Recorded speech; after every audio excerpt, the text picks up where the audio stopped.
My next guest is a corporate speaker, trainer, and author, all right? His name is Chris Mureithi, and he's written this book that I'm holding in my hand right now, and I'm just gonna read a passage from it real quick, okay?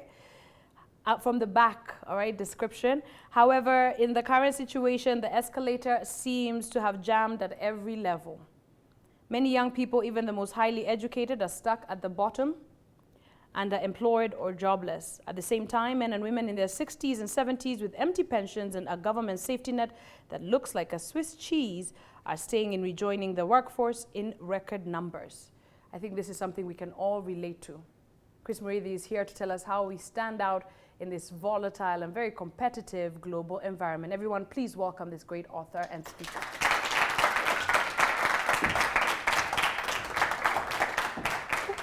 Hello. Nice to meet you. Nice to Great meet you handshake. You're welcome. Fantastic. Have a seat. Welcome to the show. Thank you. Okay. Chris, you have written 3 books, which are sitting right here. Okay.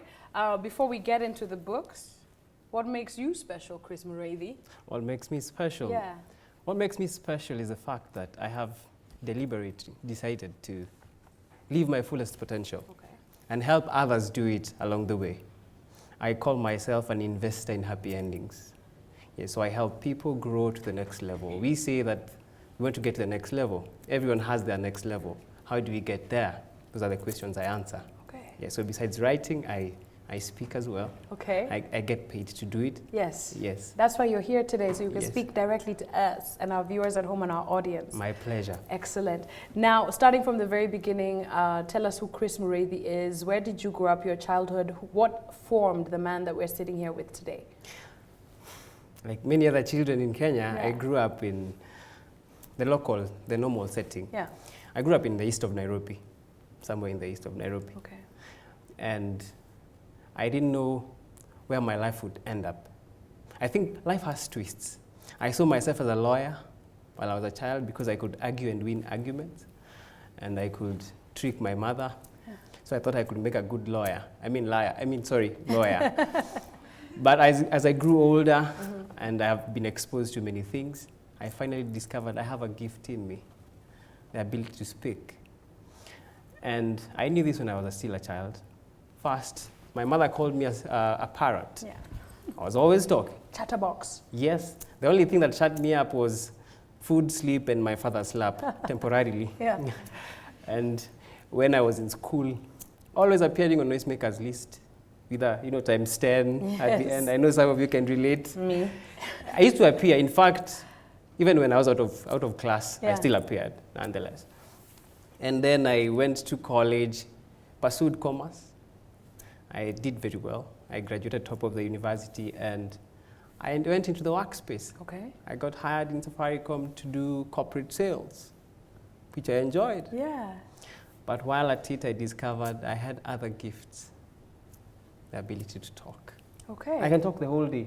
That's why you're here. I'm so excited because I don't have to talk much. I love guests who can talk. Yes. Yeah. You're in the right place. Now, looking at, of course, the fact that you had this plush job, you're in the corporate world, working for the #1 company in the country, really at your peak, exciting, isn't it? Very exciting. At what point did you realize, okay, this is not really perhaps what my purpose is, and I need to leave, and that transition? Talk to us about that. As a child, I always told my mother that I would be the CEO of Safaricom.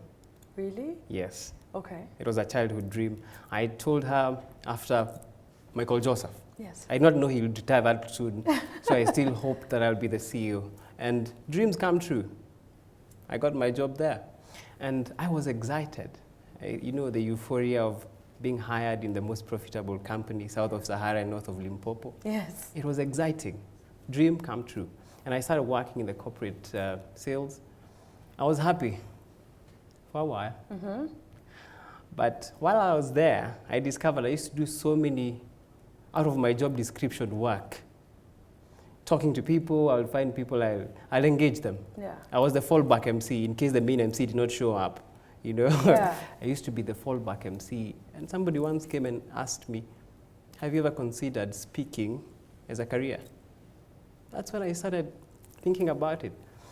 You might know of Ronnie Osumba, who was the running mate to Peter Kenneth, a very good friend of mine. Yes, I remember him. And after his successful run for presidency, he had so many public lectures. And I would accompany him and request that I cut and raise for him. Okay. To hone my skill. I've discovered we all have talents. We are all special. Yeah. But people don't take time to hone their talents. And honing your talent is, you have to put in blood, tears, and sweat. Yes. And I have been to many platforms to cut and raise. To reach the way to the throne is through the servants' quarters. Yes. I had to serve first. And I think my breakthrough was, there's a time I went to speak to a group of youth in Limuru. I had 20 minutes to speak, and I spoke for 20 minutes. And to my surprise, I was given 10,000 shillings as a token of appreciation. Okay. And that got me thinking, hey, I made 10,000 in 20 minutes. How much more could I make if I made this? 1,000 bob a minute. 1,000 bob. How much more could I make if I fully focused on developing this talent? And that's when I discovered maybe it's about time I step out, take that leap of faith. Amazing. Yes. Great decision? Great is relative. Yeah. Right now, if I look back, it was a great decision. But then, of course, there is this fear that you're wondering what's happening out there. And people don't help. Right. Because they keep telling you, oh, it's stuff out there, it's stuff out there. Even somebody who has never gone out Stay there. with the pay slip. Stay with the pay Oh, slip. yeah. It's tough. How can you leave such a good brand? Even the people within my work environment, they ask me, are you crazy? And I said, yes, I am. Because it's the crazy people who change the world anyway. True. So I stepped out. Oh, it's a hilarious story how it started. Okay, go you on. know, people look at my company. It's called Premier Group. When I started, I named it Premier Group. Of course, to sound massive and sophisticated. Yeah. But I was a group. And I started by opening departmental email addresses. Yeah. Ranging from finance to HR to sales, and finally the CEO's office. Your office. Yes, now my office. Yeah. I was all those guys combined. Whenever I sent a proposal to a potential client, I'd use the sales account. And after introducing the product, I would say, copied here in is the CEO in case you'd like to discuss further details. A one-man army. One-man band. And never despise humble beginnings. I had to do what I had to do. I know I have dropped profiles in. Getting into this show by itself is testament that something is happening. Tell them the truth. Oh yeah, I've looked for you for many years. For I can't believe this. Yeah. You know, and some of the guests who have sat here have told me the same thing. And what I always try to say is, please keep sending emails. We'd be happy to interview. But I believe in timing. Yeah. I believe in God's perfect timing. I believe that everything happens for a reason. Do you believe in the same thing? I believe in that, and there's this phrase called "in the fullness of time." Yeah. I believe in it, and I look at. I've been looking for you. Then I decided, you know what? They look for people who are making news. Yeah. So go out there and make news, and have been making news. That's why I'm here today. And we looked for you. Now you to look be for me. here. You didn't look for us to be here Tables today. stand. Tables are turned. We looked for you and we found you. Your dreams are valid. Your dreams are absolutely valid. Yes. Absolutely. So you wrote this book. What makes you think you are special? What makes you special? Special, yes. What makes you special? Why that? It's a very catchy. What makes you special? Yeah. I was why that? in Dubai and I was walking down enjoying myself. Yeah. Then I saw this big billboard saying, 1 million people abroad can do your job. What makes you special? If you look at the setting in Dubai, over 80% of the workers there are expatriates. Okay. You'll go to Dubai, you think it's a small India, because Indians are everywhere, left, right, and center. They make 57% of the population there, which means your job, you're not just competing with local folk. It's global. Yes. Today, the jobs you are competing globally. So what will set you apart from the next person? We are equally qualified. Back in the days when our parents were growing up, there were only 2 universities, Kenyatta University and the University of Nairobi. You got a job before you got out of campus. Today, walk 20 meters, turn right, there's a university. Everybody has a degree. So what will set you apart from that person who is right next to you? And I believe we all have something special. That's why even if you look at your fingerprint. We're all different. Right. There's something special in each and every one of us. What you ought to do is find that thing and hone it. Find that talent and build on it. And it will take you places that you never even dreamt that you'll get to. I've just come from a TEDx show. Really? Yes. Did you present at TEDx? Yes, I was a speaker there. Wow. That's amazing. That's one of my to-dos in this life. That's a huge deal. It was never in my to-dos because I thought, man, that will take some time. Yeah.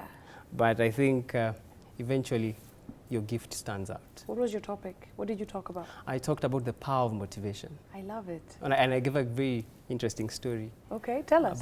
Feel free, we're open. About, now, my father was a disciplinarian. Like many African folk. He used to beat us in advance. Can you imagine that? He's Before the mistake. He's traveling on a weekend, he calls us, he tells us to lie down, and we get a thorough beating, and we ask, what have we done?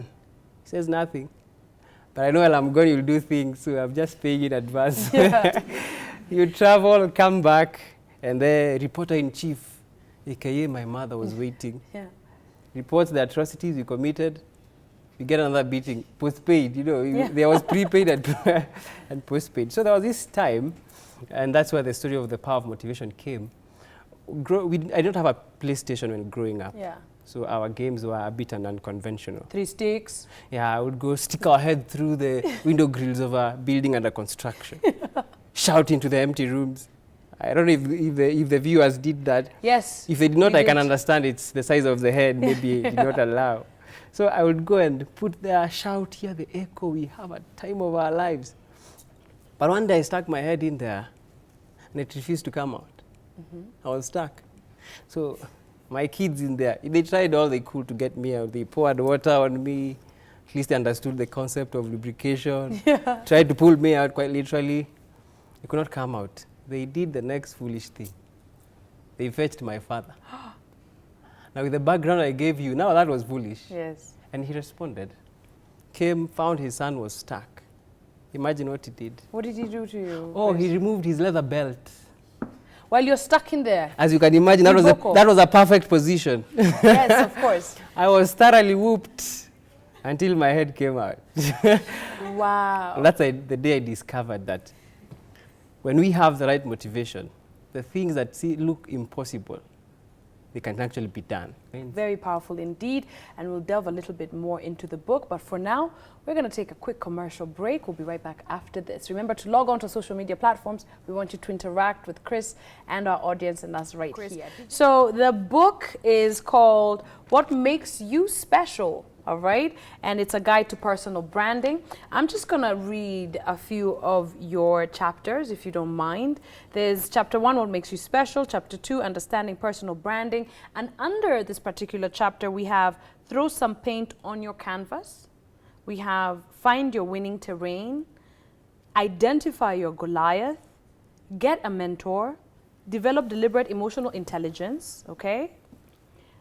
Build a network of champions, invest in a good name. I love it. I'm reading this book. By all means. Because me, I'm special. Yes. Yeah, okay. Speaking, of course, about personal branding, we'll get into that. Power of motivation. There are different things. Of course, terror is quite extreme. Yeah. Your dad's belt is super extreme. It's super extreme. Right? Looking at those non-extreme kind of motivations. In the office, the boss says, listen, bonuses. You find out that you could earn a little bit of money if you were to put some effort. Talk to us about motivation and how we can directly apply it to our lives in order to achieve success. Motivation, people have a misconstrued idea of what motivation is. Yeah. People think, when I go and talk about motivation, people see a speaker somewhere standing on a podium telling people all manner of fables and people are fired up. But that, to me, is not motivation. Okay. Motivation can only come from within. What is that one thing that pushes you? What wakes you up in the morning? Have you ever asked yourself that question? Some people are woken up by alarm. Yes. Unfortunately. If you're looking, if it's the alarm that wakes you up, then you need to reevaluate your life. What is that one thing that when you sleep, you can hardly wait for daybreak to get to work to achieve a particular thing? What is that force that pushes you? That is motivation. And when we identify that particular thing, forget what they say, bonus says, money can only motivate you to a certain extent. Right. After which, there is the diminishing returns in economics. It ceases to have the effect that it had at the beginning. So what is that thing that keeps you going even when there's no money? When I started my company, I knew I wanted to make a difference in people's lives. Money wasn't coming. Right. It took a while before I got my first client. And when I got my first client, I did it for free because I was looking for the recommendation letter. So if it was money that was motivating me, guess what? I would have quit. I have a bigger motivation that is beyond money. Right. Yes, and I can share with you what motivates me, what pushes me. It's a touching story. Okay. I hope people don't cry. We won't. We're going to be strong on this one. Go for it. Tell us. As I was growing up, as I told you, I grew up in the east of Nairobi. And my mother used to vend second-hand clothes. I'm sure you know that. Yeah. Mtumba. Mtush, yeah. Yes, mtush. And every day, the city council as Kari would pass by and collect 50 shillings. Daily levy, give unto Caesar what belongs to Caesar. And during my school holidays, I would sit with my mom, help her sell. But most importantly, I would bury myself in books because I believe that education is a key to success. Even when they change the locks, Yeah. it's still the key to success. And this particular date was of 4th of April 2004. As usual, I was seated with her, and the city council guy came. She had just opened a new bail. And when you open a new bail, there's what we call camera. Yes. I'm sure ladies understand that better. Camera, the new ones, the good ones. And the guy came, and my mother told him, I don't have the 50 shillings now, I've just opened. What about you come back later? And he said, no, I want the money, and I want it now. My mother begged, and he wasn't listening. And he did what the city council askaris do. Yes. Picked the clothes, stuffed them in a sack, and he was just about to take them to the city council van. And I was there looking at the whole thing play out. And I saw my mother cry. She shed tears. And you see, mothers shed only 3 types of tears. Yeah. Tears of joy, tears of sorrow, and tears of shame. And when when a son sees the mother shed tears of shame, it's a life-changing moment. I looked around and I saw a slasher. Picked it up, and I walked straight to this guy. And I told him, if you don't let go, I will dismember your leg from the rest of your body. And it was reminiscent of the case of David versus Goliath, because he was a big guy, I was a tiny fellow. Okay, not that much has changed, but and he looked at me, and he fled. Now, you should have seen the situation because my mother was shocked. She forgot about the clothes. She was wondering, what happened to my son? He must have picked this from his father's side, Right. you know. But then I went to her, held her hand, and I told her, when I grow up, and when I become a man, I'll do all in my power that no man will ever make you beg for your livelihood. And that's what wakes me up every single day in the morning. Wow. Life-changing. Amazing. Life-changing. Amazing. Amazing. How's your mom? Oh, she's awesome. What's her name? She's Lydia. Lydia. Wangoi. Lydia Yes. Wangoi. I'm sure she's watching us Yes, right now. she's definitely watching. Absolutely wonderful. Yes. When you talk, of course, about surrounding yourself with amazing people, you know, they always say if you are the smartest person in the room, you're in the wrong room. You're in the wrong room. Yes. And some people, they just feel good because they're the dawn there. Why is it important that if you are headed for success, if you want your life to work out, why is it important that you realize that you do have to surround yourself with lions?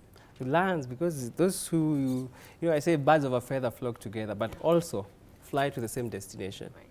I look at 3 types of birds, an owl, a vulture, and a peacock. A peacock is a beautiful bird. Question is, what sets apart a peacock from a vulture? A vulture is ugly. Yeah. What sets them apart? It's their feathers. And the people that you surround yourself with are like your feathers. They'll determine whether you'll be a peacock kind of person or vulture. The people you surround yourself with have a bearing to your destiny. Surround yourself with the wrong people, and you get to the wrong destination. True. So you should be very careful. And people are afraid of cutting off people. I say I have a gift of letting go. If you're not aligned to where I want to go, I cut you off. And I have no apologies doing that. And It's I hard, don't though, feel guilty. Chris, really? It is hard. Yeah. But if you look at the end of the tunnel, The big picture. the big picture, then you will make the decisions. You will sacrifice. Right now I'm writing a book about the process, about respecting the process. And one of the chapters is about sacrificing for the process. There are things that you have to sacrifice to get to your destiny. I'm sure by the time we see you in the morning on TV, you don't usually wake up at 7, like I wake everyday up folk. early. You wake up very early. Yeah. You have to sacrifice your sleep. To achieve that, you need to achieve. You are impacting lives. You can't do that on your bed. You have to sacrifice sleep. Right. Other people, you have to sacrifice people as well. Friends, it's painful, but necessary. Because there are people who want you to remain in the same pigeonhole with them. They feel comfortable. You know, there's this statement, tuko wengi. Yeah. You know? Yeah. You know, I remember in high school when we have failed, I did badly in math, and I would see my result and I would say, tuko wengi. Yes. You know? Yeah, mko wengi mumefeli. Tuko wengi. But the People moment are laughing here because they know. tuko wengi, by the Yeah. time you step out of that gate, you're alone. Now think of yourself when you're in that gate, when you're alone, when nobody is there, and some of the people who make you, you know, feel comfortable.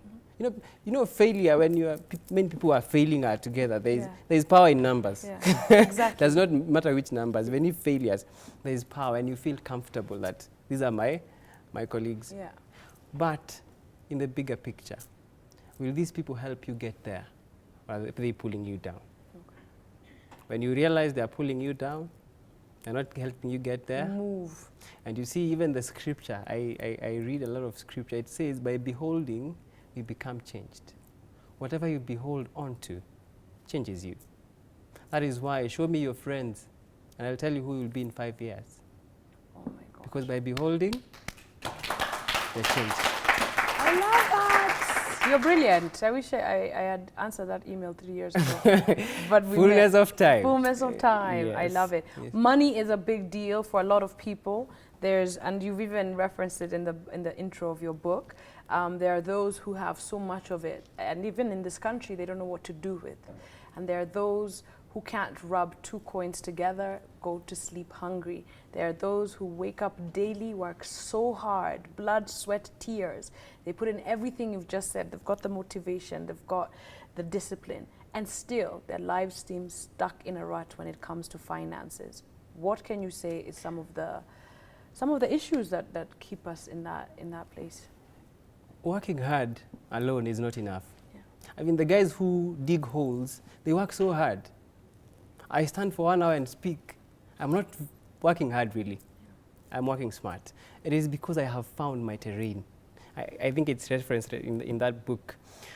I ask if the animals of the jungle got tired of the king called lion, and they decided, hey, let's have an IBC to conduct a fair general election. And they put the IBC together. And the IBC comes up with an idea and says, instead of secret ballot, we'll come up with something else.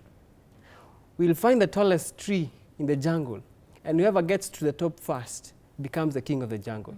Who will be the king of the jungle? Giraffe? No. No. Vulture? No. Who? Monkey. True. They get there quite fast. You're Yes, right. Yeah. because monkeys are cut out to climb trees. A squirrel will come at a close second.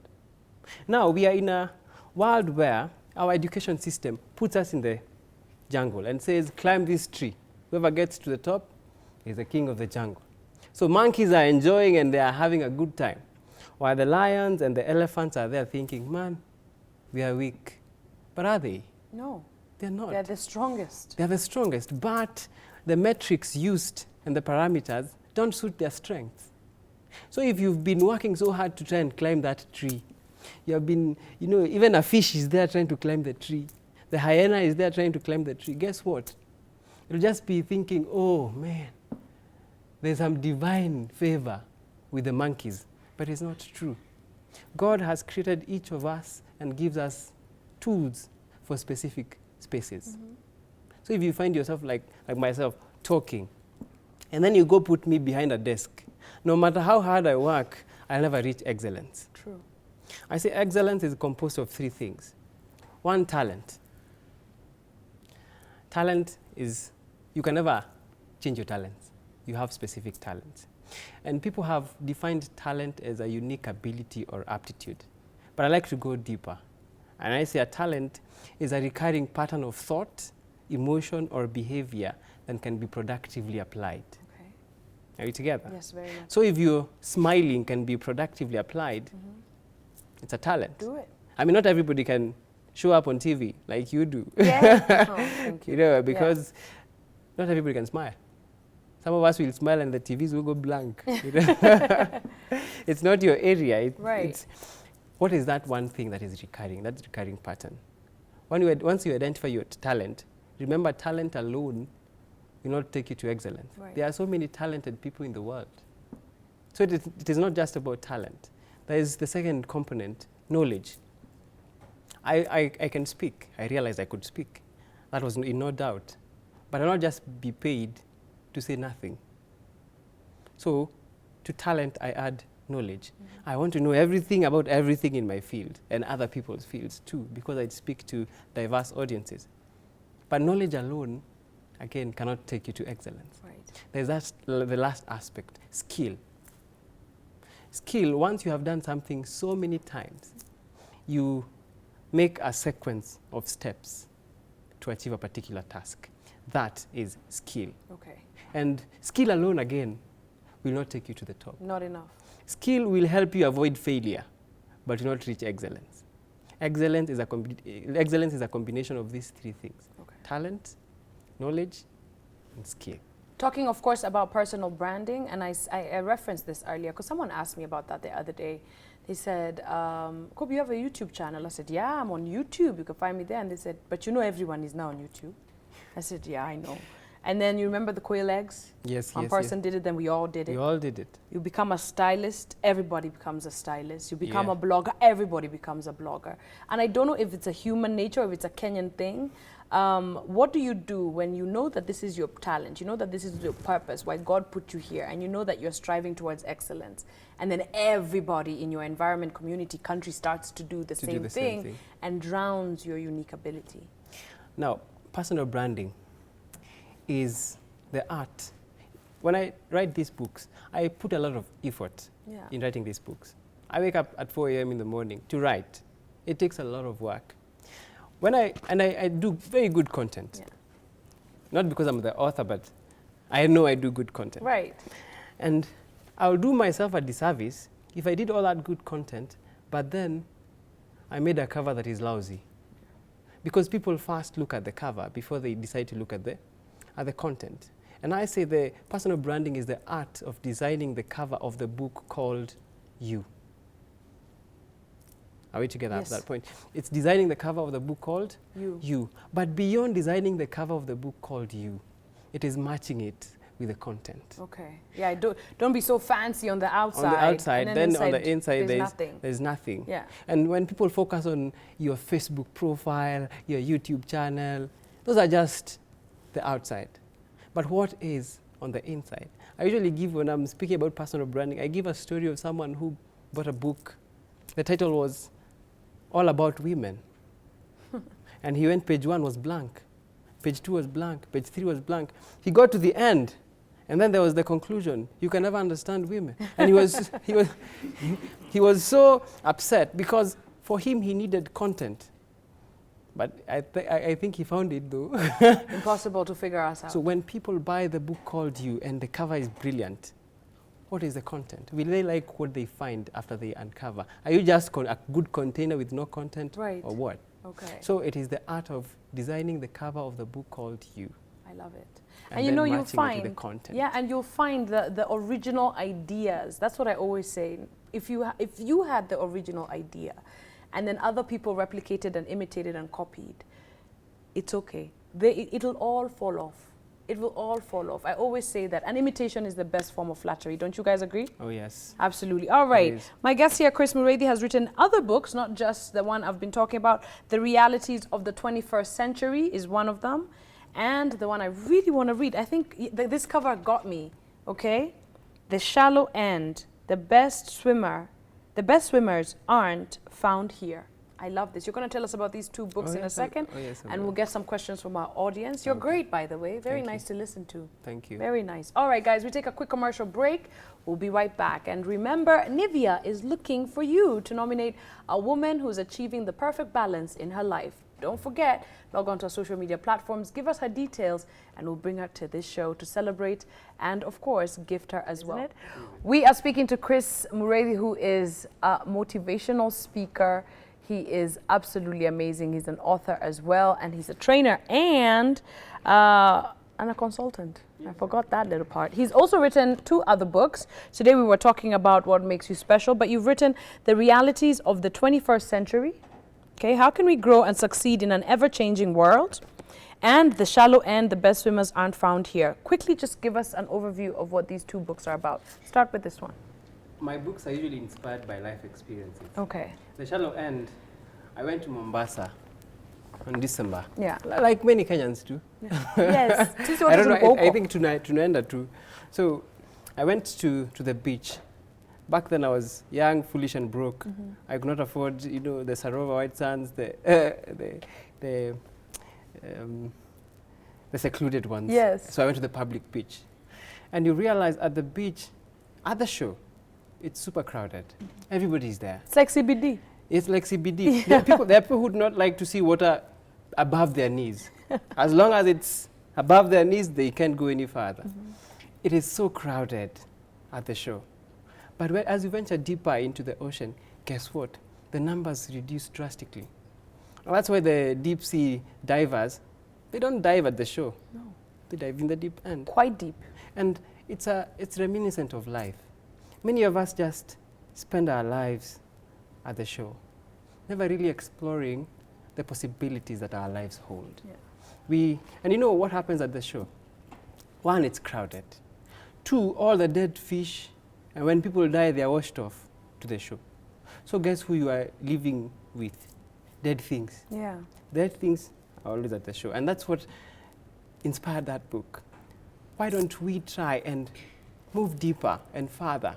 Try more than you're doing now, because we are capable of doing more tomorrow than we are doing today. Yeah. If that was not the case, why do we need tomorrow for? We can be better, we can grow. And that takes deliberate decision to do what? Venture deeper. And that book is about stop swimming at the shallow end. I love it. In fact, a friend of mine decided to dive in the shallow end at a pool. He ended up with broken teeth. Yeah, because you hit the... Sometimes I wonder how he was diving. Was he smiling or something? He broke his teeth because he was trying to dive at the shallow end. It's quite crowded and it's too shallow. Get deeper. Absolutely. Try more. Get to your talents. Find out what more can your talents do. I thought I could just be a presenter and do trainings. But as I've honed my talent, I've discovered I can do more than I imagined I would do. That's awesome. And I have impacted lives that I never thought I'd reach. And it is because I decided, you know what, there is no more swimming at the shallow end. I'll go deeper. And it's one of the best risks you can take for yourself. Yes. All right, before we talk about the realities of the 21st century, we have a question from our audience. Lovely lady at the front. Good morning. Good morning. How are you? I'm good. Fantastic. What is your name? My name is Rose Kimani. Rose Kimani? Yeah. Okay, go ahead, ask your question. Okay, I would like you to tell us maybe the challenges you faced since you started your writing career and the solutions you came up with, and maybe a piece of advice you can give to a young person aspiring to be a writer. Great. Good question, Han. All right. Some of the challenges that we face, there's a usual one, finances. Yeah. Publishing a book it costs quite a bit. So that's one of the challenge. 2, and I'll combine it with the work I do of speaking.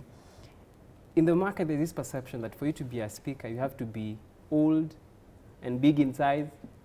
2 qualities that I clearly possess. So it's one of the challenges. You go to a client and tell them, hey, I can do this, and they're thinking, boy, what do you know about life?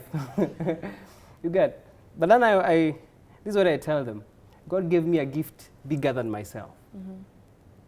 And it's not about the age. It's about the content. So what I do for that, I build my capacity. Building your capacity is what is necessary.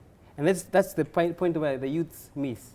We want success overnight, but we don't want to build capacity. So what do? I read on average 8 books every single month. Wow. 8 books.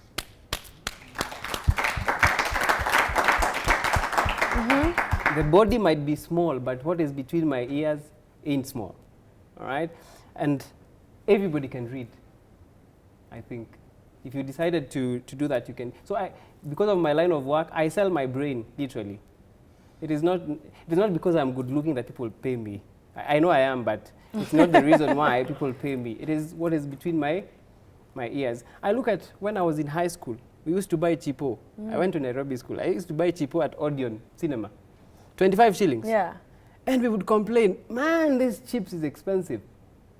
Today I eat chips on average 400 shillings. And I'm thinking, hey, chips has become cheap nowadays. Has it become cheap? No. It's because my capacity has changed. And that's what you do. Build your capacity. That's the first thing. So I work a lot on building my capacity for me to be competitive in the first place. Because in my industry, I'm already at a disadvantage because I'm young, you know?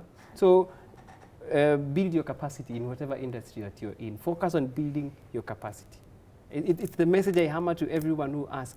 Build your capacity. I like that. Yeah. Okay, the realities of the 21st centuries.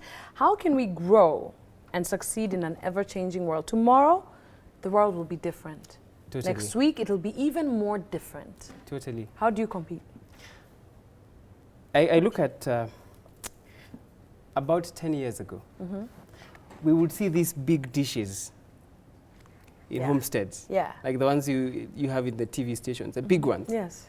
And you will almost go to that homestead, knock to get an autograph from the guys who live there, because it was the symbol of affluence.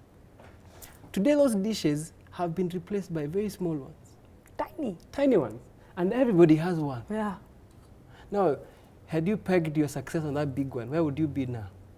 You'll be irrelevant. Exactly. So the world is changing so fast, thanks to technology and thanks to globalization. Whatever is happening in America is happening here due to to media. So how do you remain relevant? First, you have to move where the world is moving. We have had different industries. There's the agrarian revolution, we went to industrial revolution. Now we're in the information age. Have you moved? Are you still where in agriculture? Yeah. Look at the industries that make a lot of money. And that's why in I think our continent, we are still way back. We are still focusing on agriculture as the main source of our income as a nation. It is not bad, but where is the world moving towards? It's information. So keep yourself abreast with what is happening in the world and keep moving forward. Keep updating your software. Yes. You see, I say some of us are in 2017, but we are operating with software of 1990. Right? Our thinking is of VUCO 1990. Yeah, analog yako yote. We are analog over there, and you see somebody looking very well good in a shirt, in a suit, but we speak to them and you're thinking, are we in the same century? You know, and some of the issues we have to fight, we even have campaigns. Oh, FGM. Yeah. Very issues that we should not be facing now. It's true. Because we are in 2017, but like a software, 1990. Yet we are very fast at updating our computers. Our computers, the newest software, we update them. Our phones, the newest software, we update them. But we leave our very old software upstairs. And that's why even the ones that we have don't help us. Because we already consumer. So what do we do? What we need to do is, 1, take conscious and deliberate decision to improve yourself. Okay. Work on yourself. I say you don't get in life what you want. You get in life who you are. So work on yourself. One of the chapters there says, throw some paint on your canvas. Yeah. The reason you buy a painting is not because of the quality of the canvas. It is what is on the canvas. And your brain is like the canvas. We come to this world with the same kind of a brain, empty canvas. But what you put on it is what determines your value. Yeah. What determines the client how much they will pay me is the value of my canvas. So first, paint on your canvas. I love it. 2, be conscious of what is happening around you. I went to a certain institution. I'll not name the institution for my life's sake. And I was engaging with the students. Yeah. And then at the end, we had interviews because we wanted to give them jobs. Then we asked someone, who is the minister? Who is the cabinet secretary of defense? The stories we got. Mpaka you're thinking. And this is the same fellow who will go out there, look for a job, does not get the job, and then says, oh, the devil, my neighbors have bewitched me. Have you been bewitched? I don't think so. Because we don't take time to be conscious about what is happening around us. Right. And align yourself to that. I can only speak for so long, you know. At some point, I'll need to change and reinvent myself. I can't stay with the same story. You know, I was chatting with a friend of mine. I listened to a certain guy. The same story he told me in high school. Came and told us the same story now when I'm doing the speaking. You're like, hello. I'm thinking, boss, we have moved on. Update your stuff. So be conscious about Update your story. happening around Absolutely. you. I love that. In fact, in town, there's a guy who I met in 2013. He came and told me, boss, I have just been released from committee. Na sina fare. Suniokole. I gave him fare. I met the same guy in 2016. He told me the same story. Right. And I asked him, Baba, you are released every day. Update your story. Right. Even in begging, update But you your know, not even like even story. consciously, he wasn't able to recognize that he's begging Yes. from the same people. Yes. Yeah. So it's we might think of it as just him, but we are the same. Many of us live the same way. We don't update our stuff. You're only as new as the amount of information you put in your head. I love that. Yes. And thank you for the information you're putting in our heads right now. You're welcome. Because we're brand new, right? We are brand new. We have another question from an audience member. Hi. How are you? You've got a great smile. Excellent. All right. What's your name? Collins. Okay. Go ahead. Ask Chris your question. Chris, you got a good story.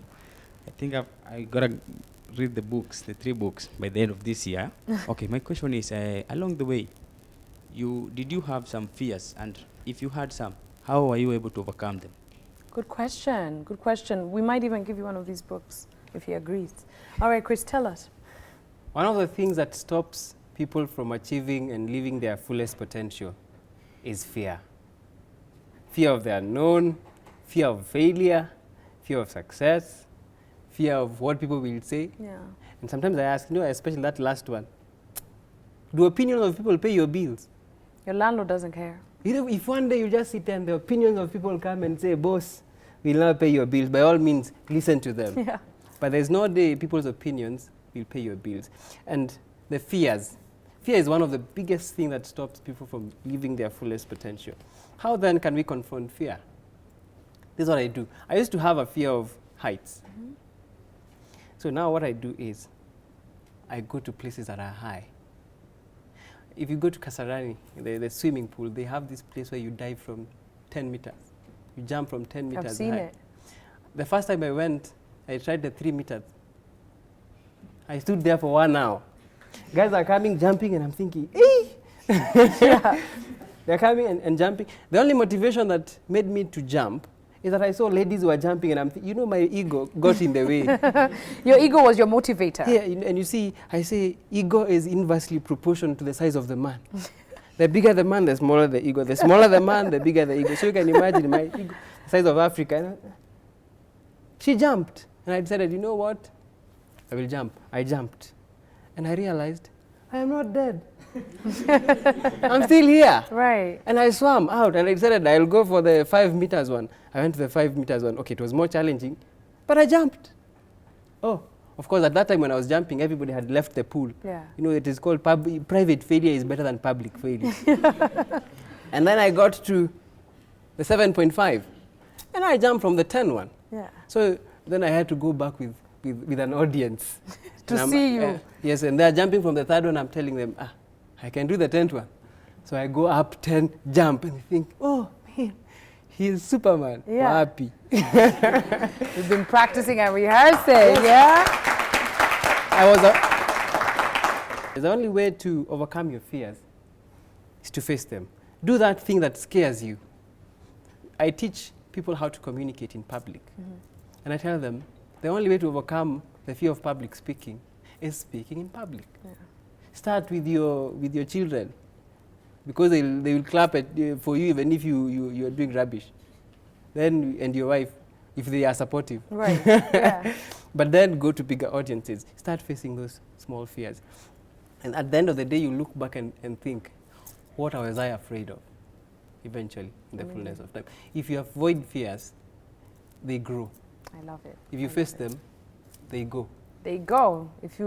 Did you guys hear that? Repeat it for us one more time. If you avoid them, they grow. Uh-huh. If you face them, they go. They go. I love it. Give it up for Chris Mureithi, guys.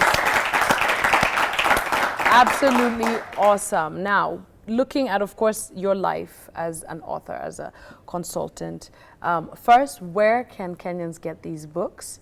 And are you available for events, for work, for corporate events, for example? Tell us a little bit about how you navigate your whole package, your bouquet. How does it all work? Okay, I am available for corporate events. Okay. In fact, corporates are my biggest, I would say, customer base, because what I do is mostly corporate. Okay. But I also do churches as well. I speak in churches, I speak in youth groups. Okay. As long as there are people to be developed, I am there. You can find me on Twitter, you can find me on Facebook. Chris Mureithi is my Facebook page. My Twitter handle is Chris_author KE. That's my It's you sitting can on get the my screen, email. so you don't even need to repeat it. It's Yes. all going to sit on the screen. And we'll Yes. do one better for our viewers and our audience here. We are going to connect you to Chris Mureithi on our social media platforms, give you all the necessary contact information so you guys can holla at this great man, okay? And the books. Are you giving away some? Yes. You will? Yes, I'm feeling philanthropic today. Okay, come up here. Get a book. The guy in the yellow shirt, come. Come up here. Collins is his name. Yeah. You know what I always say? Well done. I always say, if you want something, ask for it. And he did. Yeah? Which one do you want? Hello. This is the one I wanted. You can have it. You can have it. And I'm sure I you're can going to bring sign it another for one. him. Yes, I'll sign it You're for going to him. sign for him? Yes. Okay? You're going to read that? Yeah, And pass it on to a friend. I know you came here with a friend. Fantastic. Thank you. Thank you so much. All right? Chris Mureithi, thank you. We're definitely going to have you back on the show. We want you to keep helping many Kenyans who definitely need it with your wisdom, wise words, and thank God that you decided to make that move, because trust me, it was the right move. Thank you. Thank you so much, sir. You're welcome. Absolutely. All right. Every single morning, regardless of what we do here on the show, we endeavor to make you smile. We do that through the funny clip, and that is how we say goodbye today. Tomorrow.